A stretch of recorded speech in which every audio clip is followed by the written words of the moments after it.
What's up, galera? So hey, with Ginga and Grow Strong, and today I want to talk about having a Capoeira mentor and the difference between a Capoeira mentor and a Capoeira coach.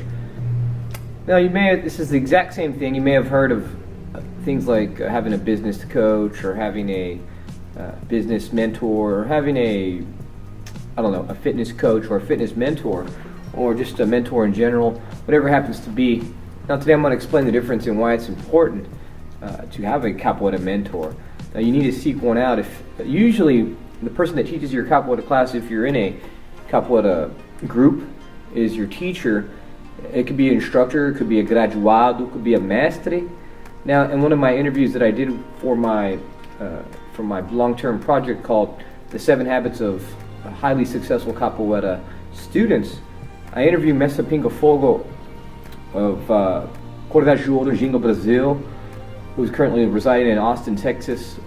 But he says that to be a Capoeira instructor, you have to be not only someone who teaches the techniques, the music, all the culture, and all of that, but someone who's a psychologist, someone who can help your students with the problems that they're having at home or that they're having. Like my Capoeira instructor, luckily, Mestrando Furacao was also a Capoeira mentor, and still is to this day. He helped me with my Capoeira teaching, my Capoeira business, my Capoeira studio, and helped me to be a better human being, helped me to be a better husband, a better father, just basically a better human being in general.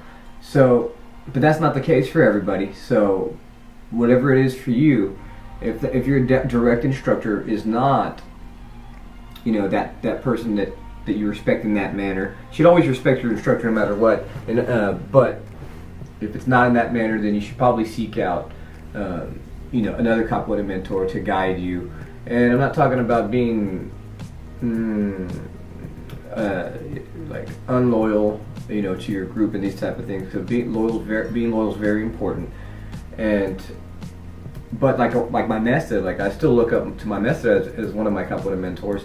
But he's just not the guy that I see all the time. He lives in a different city. He lives in a different state, and I don't get to have as much as contact as I would like. And I could call him anytime I want. Yes, he's a busy man, but he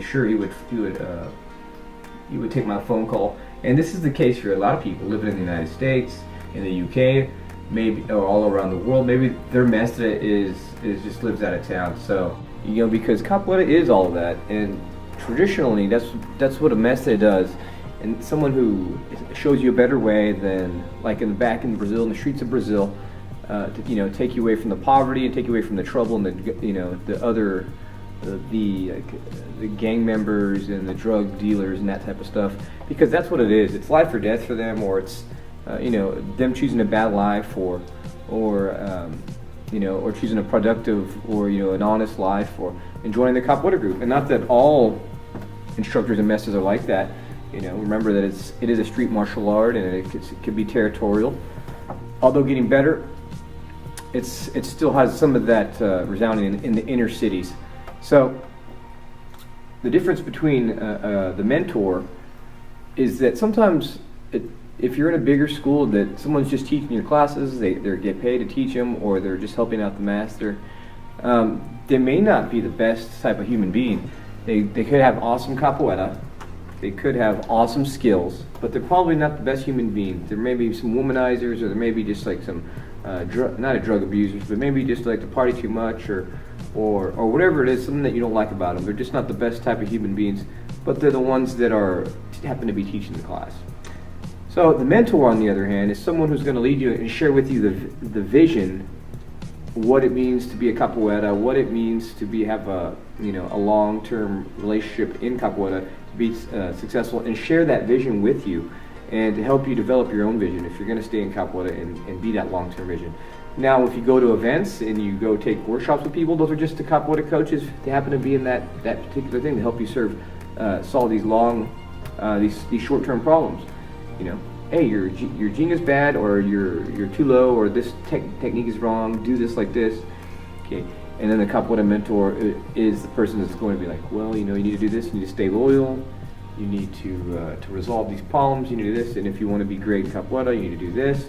you need to travel to these workshops, and you need to be great, you need to be forgiving, or whatever it happens to be. And we'll go over those in another video, exactly some of the qualities that you'll look for in a good capoeirista, and a long-term capoeirista, or a good teacher, and all these other things. But for now, I've had other mentors that, like at the time, Sabia, when I was first coming up and I was just a first and second chord, I would look up to this other guy who I wanted to model my game after. And I love this game, I love the type of person that he was, and we used to go do acrobatics and flips together, and I really looked up to him. And there were several other ones, in other groups, but these are the type of mentors that that you probably seek out. And then so that's the difference between a capoeira coach and a capoeira mentor. So go out and find one, and I recommend, hopefully you share the vision that they have, and help you develop your capoeira vision and what you want to develop into as you grow throughout this beautiful art that we call capoeira. Until next time, galera, I'm Ohé with Jinga and Grow Strong. Axé.